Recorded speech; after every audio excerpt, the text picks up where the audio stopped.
जय हिंद साथियों, आज की क्लास में हम देखेंगे हिंदी पेडागोजी के 15 बहुत ही महत्वपूर्ण प्रश्न। साथियों, आपका जो सीटेट का एग्जाम कल यानी कि 9 जनवरी को होने वाला है, उस एग्जाम में इन प्रश्नों का आने की बहुत ज्यादा संभावनाएं हैं। तो सभी साथी अंत तक हमारे साथ बन रहे हैं और जिन साथियों ने अभी तक हमारे चैनल को सब्सक्राइब नहीं किया वो सभी साथी जल्दी से हमारे चैनल को सब्सक्राइब कर लें। तो साथियों, देखते हैं आप इन 15 प्रश्नों में से कितने प्रश्नों को सही से सोल्व कर पाते हैं और अंत में हमें अपना स्कोर कमेंट में टाइप करके जरूर बताएं कि आपने 15 में से कितने प्रश्नों को सही से सोल्व किया है। और जिन साथियों को इन क्वेश्चंस की पीडीएफ चाहिए वो हमारा टेलीग्राम चैनल ज्वाइन कर ले, लिंक नीचे डिस्क्रिप्शन में दिया हुआ है, वहां पर आपको सभी प्रैक्टिस की पीडीएफ मिल जाएंगी। साथियों, शुरू करते हैं आज की क्लास और देखते हैं अपना पहला प्रश्न। हमारा पहला प्रश्न है, भाषा सीखने का उद्देश्य है।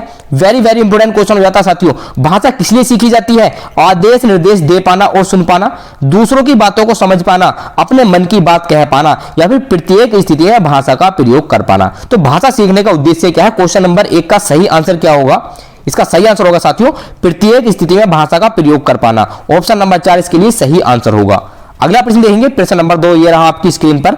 बच्चों के भाषाई विकास में समाज की महत्वपूर्ण भूमिका होती है, यह विचार किसका है? स्किनर का, चोम्स्की का, वाइगोत्स्की का, या फिर पियाजे का? तो साथियों, जहां पर आपका समाज शब्द जुड़ जाता है वो संबंधित होता है वाइगोत्स्की से। ऑप्शन नंबर 3 इस प्रश्न के लिए सही आंसर हो जाएगा। अगला प्रश्न देखेंगे, विद्यार्थियों का भाषाई विकास समग्रता से हो सके इसके लिए सबसे उपयुक्त अनुशंसा क्या होगी? भाषा प्रयोग के विविध अवसरों की, सतत एवं व्यापक आकलन की, सर्वोत्कृष्ट पाठ्य पुस्तकों की, या फिर शब्दकोश एवं विश्वकोश के प्रयोग की? तो साथियों, अगर हमें विद्यार्थियों की भाषा का विकास कराना है तो उसके लिए हमें उसे भाषा प्रयोग करने के अनेक अवसर उपलब्ध कराने पड़ेंगे। तो क्वेश्चन नंबर 3 का सही आंसर होगा ऑप्शन नंबर 1, भाषा प्रयोग के विविध अवसरों की। ऑप्शन नंबर 1 इसके लिए सही आंसर हो जाएगा। अगला प्रश्न देखेंगे, प्रश्न नंबर 4 है, लिखित भाषा का प्रयोग कार्यालय कार्यों के लिए किया जाता है, अपनी अभिव्यक्ति के लिए किया जाता है, केवल साहित्य सृजन के लिए किया जाता है, या फिर केवल प्रतिवेदन लेखन के लिए किया जाता है? तो साथियों, क्वेश्चन नंबर 4 का सही आंसर किसके साथ जाएगा? जी हाँ, इसका सही आंसर आएगा साथियों ऑप्शन नंबर 2 के साथ, अपनी अभिव्यक्ति के लिए लिखित भाषा का प्रयोग किया जाता है। ऑप्शन नंबर 2 इसके लिए सही आंसर होगा। अगला प्रश्न देखेंगे, प्रश्न नंबर 5 हमारी आज की क्लास का।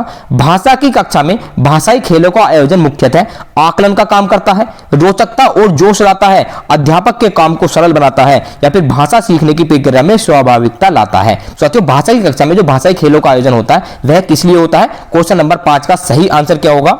इसका सही आंसर होगा साथियों ऑप्शन नंबर 4, भाषा सीखने की प्रक्रिया में स्वाभाविकता लाता है। ऑप्शन नंबर 4 इसके लिए सही आंसर हो जाएगा। अगला प्रश्न देखेंगे, प्रश्न नंबर 6 ये रहा आपकी स्क्रीन पर।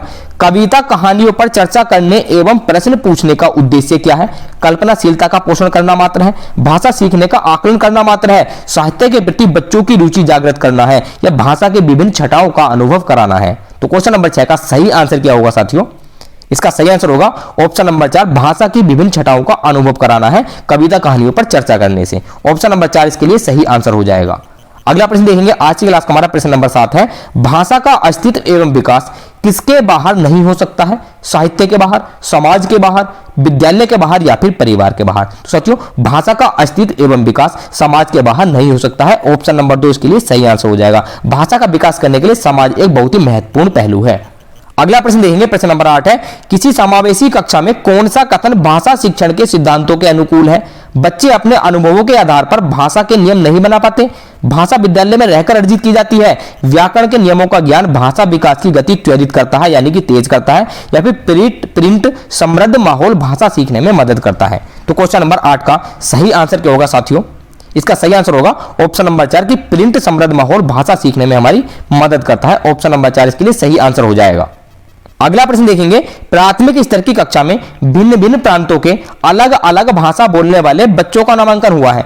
ऐसी स्थिति में भाषा की कक्षा बच्चों के भाषाई विकास के संदर्भ में अवरोध ही प्रस्तुत करती है, बहुत बड़ी समस्या बन जाती है, अनमोल संसाधन के रूप में कार्य करती है, या फिर जटिल चुनौती के रूप में सामने आती है? तो क्वेश्चन नंबर 9 का क्या आंसर होगा साथियों? कमेंट में टाइप करें। इसका सही आंसर होगा ऑप्शन नंबर 3, यह एक अनमोल संसाधन के रूप में कार्य करती है। हमें अलग अलग भाषाओं का ज्ञान होगा, अलग अलग भाषाएं सीखने के लिए मिलेंगी। तो ऑप्शन नंबर 3 इसके लिए सही आंसर हो जाएगा। अगला प्रश्न देखेंगे, पहली कक्षा की भाषा अध्यापिका अपने एक विद्यार्थी के भाषाई विकास के संबंध में चिंतित है क्योंकि विद्यार्थी को घर पर बात करने के बहुत कम अवसर मिलते हैं, या ऑप्शन नंबर 2 है, विद्यार्थी के माता पिता की मातृभाषा अलग अलग है, या विद्यार्थी अपने साथियों से बहुत झगड़ता है, या ऑप्शन नंबर 4 है, विद्यार्थी पठन पाठन में रुचि प्रदर्शित नहीं करता है? तो वह अध्यापिका क्यों चिंतित है यह हमें बताना है। तो क्वेश्चन नंबर 10 का सही आंसर होगा साथियों, वह इसलिए चिंतित है क्योंकि विद्यार्थी को घर पर बात करने के बहुत कम अवसर मिलते हैं। अगर उसको कम अवसर मिलेंगे तो उसकी भाषा का विकास नहीं होगा, इसलिए वह चिंतित है। ऑप्शन नंबर 1 इसके लिए सही आंसर हो जाएगा।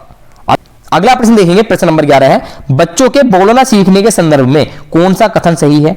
बड़े परिवार में बच्चों की बोलना सीखने की गति तेज होती है, निर्धन परिवारों से आए बच्चों की बोलना सीखने की गति धीमी होती है, कहने सुनने के अधिक से अधिक अवसर मिलने पर बच्चे बोलना सरलता से सीख जाते हैं, या सभी बच्चों की बोलना सीखने की गति एक समान होती है। तो क्वेश्चन नंबर 11 का सही आंसर क्या होगा साथियों?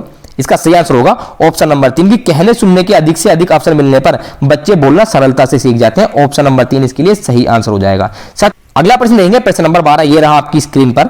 अपने विद्यार्थियों के भाषा संबंधी क्रमिक विकास का आकलन करने के लिए आपकी निर्भरता मुख्य रूप से किस पर है? मौखिक कार्य करवाने पर, गृह कार्य की उत्तर पुस्तिकाओं के अवलोकन पर, कक्षा कार्य के अवलोकन पर, या फिर पोर्टफोलियो के अवलोकन पर। तो क्वेश्चन नंबर 12 का सही आंसर क्या होगा साथियों? इसका सही आंसर होगा ऑप्शन नंबर 4 पोर्टफोलियो के अवलोकन पर। ऑप्शन नंबर 4 इसके लिए सही आंसर हो जाएगा। साथियों पोर्टफोलियो क्या होता है? पोर्टफोलियो एक ऐसा दस्तावेज होता है जिसमें बच्चे के बारे में सब कुछ लिखा हुआ होता है। बच्चा कैसा अधिगम कर रहा है, कितना सीख रहा है, कितना उसने सीख लिया है और क्या क्या उसमें कमियां हैं, यह सब कुछ उसके पोर्टफोलियो में लिखा हुआ होता है। अगला प्रश्न देखेंगे, आपके विद्यार्थी पाठ में आए नवीन या अपरिचित शब्दों के अर्थ जान सके, इसके लिए आप क्या करेंगे? शब्दकोश देखना सिखाएंगी, शब्द का अर्थ लिखकर बताएंगी, पाठ के संदर्भ में अर्थ समझने की स्थिति पैदा करेंगी, पाठ के अंत में दिए गए शब्दार्थ देखने के लिए कहेंगी। तो साथियों जब हम पाठ पढ़ाते हैं, यानी शिक्षक पाठ पढ़ाता है विद्यार्थियों को, तो उसमें कुछ नए शब्द आते हैं जिनका अर्थ बच्चा नहीं जानता है, तो उसका अर्थ समझने के लिए आप क्या करेंगे? तो क्वेश्चन नंबर 13 का सही आंसर क्या होगा साथियों? इसका सही आंसर होगा ऑप्शन नंबर 3 की पाठ के संदर्भ में ही अर्थ समझने की स्थिति पैदा करेंगी। ऑप्शन नंबर 3 इसके लिए सही आंसर हो जाएगा। अगला प्रश्न देखेंगे, प्रश्न नंबर 14, ये रहा हमारी आज की क्लास का। कक्षा में प्रथम आने के लिए आवश्यक है खेल कूद छोड़ देना, रात दिन पढ़ाई करना, पढ़ाई के दिनों परिश्रम करना, या फिर शुरू से नियमित पढ़ाई करना। बहुत ही आसान क्वेश्चन हो जाता है साथियों ये। तो इसका आंसर क्या होगा कमेंट में टाइप करें। जी हाँ, इसका सही आंसर होगा साथियों ऑप्शन नंबर 4 शुरू से नियमित पढ़ाई करेंगे तभी हम कक्षा में प्रथम आ सकते हैं। अगला प्रश्न देंगे, प्रश्न नंबर 15, आज की क्लास का हमारा लास्ट प्रश्न है। यह भी कोई पढ़ने का समय है? इस प्रश्न का आशय क्या है, मतलब इस प्रश्न का अर्थ क्या है? यह समय पढ़ने का नहीं है, यह भी पढ़ने का एक समय है, यह पढ़ने का ही कोई समय है, यह पढ़ने का कोई समय नहीं होता है। तो क्वेश्चन नंबर 15 बहुत ही आसान क्वेश्चन है, इसका आंसर आपको कमेंट में टाइप करके हमें बताना है। तो साथियों ये थे हमारे आज के 15 प्रश्न। तो आपने कितने प्रश्नों को इसमें से सही से सोल्व किया, कमेंट में अपना स्कोर जरूर टाइप करें, और हम आपसे मिलते हैं अगली क्लास में। जय हिंद।